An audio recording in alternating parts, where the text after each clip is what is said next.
The day I found out my mother was having an affair with my piano teacher, my father was eerily calm. All he said was that he wanted to hear me play one last piece, but as the final note faded into silence he left from the roof of our 3-story home. I watched him fall. I saw his body shatter against the flagstones, his blood staining the white roses in the garden a sickening crimson. From that moment on, the piano became my deepest, darkest nightmare. That's why on my wedding day, I told my wife Aurora, if you ever want to divorce me just play a song on the piano. Back then, she was just an unknown cover artist. She wrapped her arms around me, her embrace tight and fierce. Don't worry, she whispered. There will never be a piano in our house. 5 years later, Aurora was a sensation stopping singer songwriter. When a top luxury brand offered her a massive endorsement deal that required her to play piano in their commercial, she refused without a moment's hesitation. Watching the press conference, seeing the unwavering resolve in her eyes, I thought to myself, this is what true love looks like. A year after that, I came home early clutching the sheet music for a new song I just finished for her. But as I walked up the driveway I heard it. A melody, flowing from the open windows of our mansion. The sound of a piano. I found Aurora seated at a grand piano I had never seen before. A young man in a crisp white suit stood behind her, his arms wrapped around her as their fingers danced and intertwined across the black and white keys. When she saw me, Aurora's expression didn't change. She just gestured casually. Ethan, this is Leo. ATS your half-minus brother. He came to connect with family.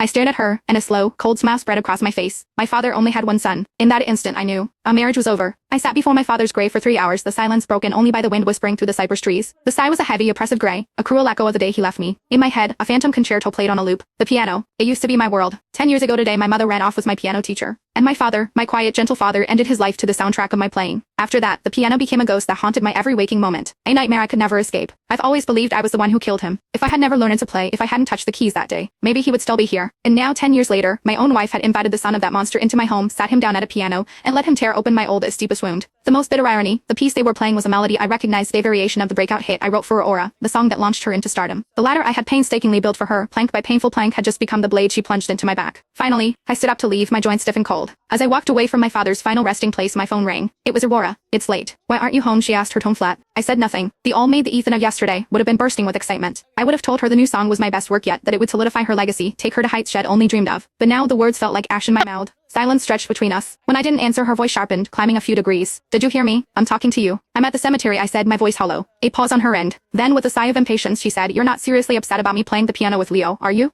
It's been 10 years, Ethan. Don't you think it's time to let it go? I wanted to scream, to rage, but a vicious cramp suddenly twisted my gut, so intense that the phone slipped from my grasp and clattered onto the pavement. I must have heard the thud, because her tone shifted instantly. Is it your stomach? Are you having an attack? She asked, a flicker of concern in her voice. Stay right where you are. I'm coming to take you to the hospital. All those years locked away in my studio, pouring my soul into her music, I'd forgotten to eat, to sleep, to take care of myself. The relentless bass had shredded my health, leaving me with a severe stomach condition. My hands trembling, I fumbled in my bag for my medication. I swallowed the pills, and after a few moments the razor-sharp pain began to dull. I pushed myself to my feet and started walking again. Just then, a sleek black car or his car screamed past me. It didn't even slow down. A moment later, my phone buzzed with a text. Leo twisted his ankle. It looks bad. Rushing him to the ER. Take your meds. I'll come back for you as soon as I can.